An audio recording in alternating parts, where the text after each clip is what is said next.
আসসালামু আলাইকুম বন্ধুরা, আশা করি সকলেই ভালো আছেন। তো চলুন আজকে এই ভিডিওতে কথা বলি গোবরে পদ্মফুল এই ওয়েব সিরিজের 6 নম্বর পর্বটি নিয়ে, মানে সিজন 2 এর প্রথম পর্বটি নিয়ে।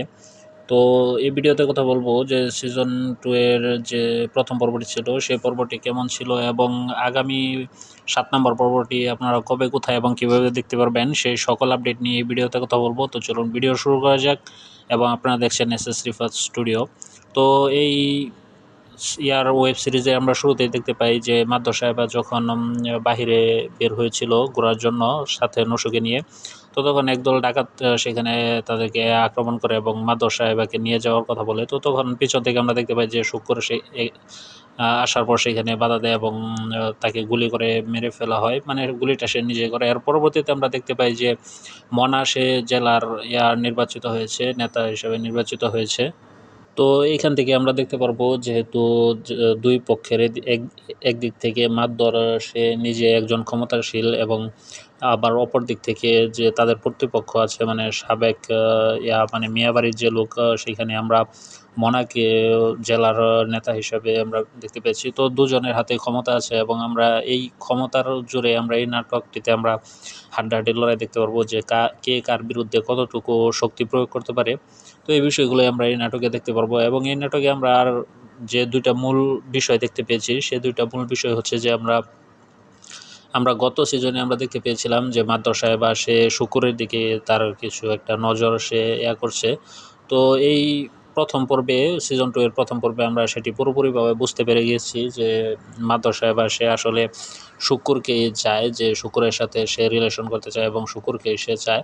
তো এটা নাটকের শেষের দিকে গিয়ে সে বলে যে, মানে এই পর্বের শেষের দিকে গিয়ে সে বলে যে ইয়া তুমি তো বুঝতেই পারছো যে একজন 60 বছরের লোকের সাথে কিভাবে একজন 19 বছরের মেয়ে হয়ে আমি করছি, মানিয়ে নিয়েছি। তো তো আরও অনেক কিছুই বলে।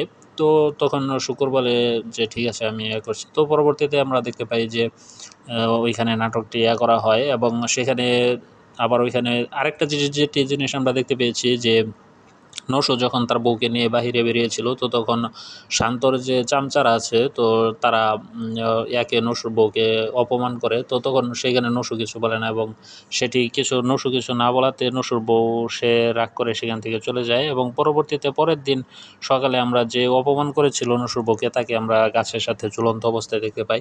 তো এটি আবার যখন মাদ্দর সাহেবের কানে পুলিশ জানায়, তো তখন কেউ না বুঝতে পারলেও সে কিন্তু ঠিকই বুঝতে পেরে যায় নসুর বউ যে এই কাজ নসুই করেছে এবং সে আগে যখন সিদ্ধান্ত নিয়েছিল যে সে তার বাবার বাড়ি চলে যাবে, তো পরবর্তীতে সে সেটি ক্যান্সেল করে এবং বলে যে যাবে না। তো সে সেটি বুঝে যায় যে এটি তার স্বামী করেছে, তার স্বামী ছাড়া আর কেউ করেনি। এবং যখন সেইখানে মনা এবং শান্ত সেখানে যায় এবং গিয়ে জিজ্ঞেস করে ওই ও জামালকে যে কিভাবে তোর কি হয়েছে, তো তখন জামাল বলে যে আমাকে পিছন থেকে মেরেছে এবং আমি তাকে দেখতে পারিনি। তো এই বিষয়গুলো। তো এখানে আরেকটি কথা বলে রাখি যে মাদ্দর সাহেবের যে নতুন যে শক্তিটা হয়েছে সেটি হলো যে প্রশাসন। এবং আমরা দেখতে পেয়েছি যে পুলিশ যখন শান্তকে ধরতে যায়, তো তখন মনা সে তার ক্ষমতা বলে পুলিশকে, ওই পুলিশ ইন্সপেক্টরকে চেঞ্জ করার কথা বলে, মানে বদলি করার কথা বলে। তো পরবর্তীতে পুলিশ যখন মাদ্দর সাহেবের বাড়িতে আসে এবং তখন মাদ্দর সাহেব বলে যে মন্ত্রীর কাছে ফোন করে এবং ফোন করার পরে পরবর্তীতে তাকে এখানে পার্মানেন্ট করে দেওয়া হয় আনন্দপুর গ্রামে এবং তাকে আরও ক্ষমতা হস্তান্তর করা হয় তার হাতে। তো এটি শুনে পুলিশ সে নিজে অনেক খুশি হয়। এবং এখানে আমরা আরেকটি যে জিনিস দেখতে পেয়েছিলাম সেটি হলো যে সাবেক যে চেয়ারম্যান এবং মেম্বার আছে তারা হয়তো তৃতীয় পক্ষ হিসেবে কাজ করবে, মানে তাদের দুজনকে কমেডি রাখা হয়েছে। তো তাদের অভিনয়গুলো অত্যন্ত ভালো এবং সুন্দরভাবে আমরা দেখতে পেয়েছি যে তারা অত্যন্ত ভালো এবং সুন্দর অভিনয় করছে। তো এখানে আরেকটি বিষয় যেটি হলো যে আমরা যে নিয়ে ছিলাম যে এখানে পাগলের যে চরিত্রটা, মানে রাজার যে চরিত্রটা সেটি কিন্তু গত পর্বে, মানে ফার্স্ট পর্বে প্লে করেছিল মোসাদ্দেক শাহিন। যদিও তার অনেক সুন্দর এবং ভালো ছিল, কিন্তু এই জায়গায় এখন শানকে দেওয়া হয়েছে। তবে শান এবং মোসাদ্দেক শাহিন তাদের দুজনের অভিনয়ের মধ্যে তেমন একটা এইখানে যে অভিনয় করেছে তেমন একটা ফারাক ছিল না।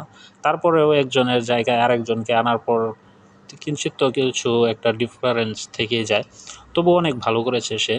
তবে যাই হোক, তো চলুন এখন কথা বলি যে আগামী পর্বে আমরা কী কী দেখতে পারবো এবং আগামী পর্বটি আমরা কবে, কোথায় এবং কীভাবে দেখতে পারবো।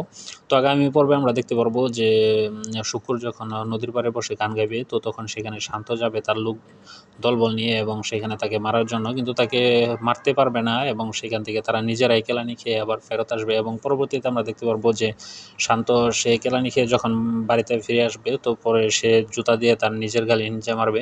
তো চলুন এখন কথা বলি যে আগামী পর্বে আমরা কী কী দেখতে পারবো। তো আগামী পর্বে আমরা দেখতে পারবো যে যখন শান্ত যখন তার দলবল নিয়ে সুরজকে শুক্রকে মারতে যাবে, তো তখন সেখানে হয়তো শুক্রকে মারতে পারবে না এবং সেই ক্ষোভের আগে এবং ক্ষোভে সে নিজের বাড়িতে এসে নিজের বাবা এবং ভাইয়ের সামনে নিজের গালে জুতা দিয়ে মারবে। এবং আরও আমরা দেখতে পারবো যে সাবেক চেয়ারম্যান এবং সাবেক মেম্বার বর্তমান চেয়ারম্যান এবং মেম্বারের সাথে খারাপ ব্যবহার করবে এবং তারা যখন পুলিশের ভয় দেখাবে, তো তখন সেটি শুনে তারা হাসবে। এবং আমরা লাস্ট দেখতে পারবো যে পুলিশ ইয়াদের মিয়াবাড়িতে যাবে এবং মিয়াবাড়িতে গিয়ে সেখানে হুমকি দেবে যে মেম্বার সাহেবাকে পাওয়া যাচ্ছে না। তো এই বিষয়গুলো আমরা আগামী পর্বে দেখতে পারবো। তো চলুন এখন কথা বলি যে আগামী 7 নম্বর পর্বটি আমরা কবে, কোথায় এবং কীভাবে দেখতে পারবো। তো আগামী 7 নম্বর পর্বটি আমরা পেয়ে যাব 23শে এপ্রিল, মানে এই বুধবার দুপুর 3টা 30 মিনিটে ঈগল ওয়েব সিরিজ ইউটিউব চ্যানেলে। আমি আবারও বলছি যে 23শে এপ্রিল দুপুর 3টা 30 মিনিটে এই নাটকের 7 নম্বর পর্বটি আমরা পেয়ে যাব ঈগল ওয়েব সিরিজ ইউটিউব চ্যানেলে। তো এই ভিডিওটি এখানে শেষ করতে চলেছি। যদি ভিডিওটি আপনাদের কাছে ভালো লেগে থাকে অবশ্যই ভিডিওতে একটি লাইক দেবেন এবং আমার চ্যানেলে নতুন দর্শক হয়ে থাকলে অবশ্যই চ্যানেলটি সাবস্ক্রাইব করবেন। তো সকলে ভালো থাকবেন, সুস্থ থাকবেন। কথা হবে পরবর্তী কোনো এক ভিডিওতে কোনো এক নাটকের আপডেট এবং রিভিউ নিয়ে। সে পর্যন্ত সবাই ভালো থাকুন, সুস্থ থাকুন। ধন্যবাদ। আল্লাহ হাফেজ। আসসালামু আলাইকুম।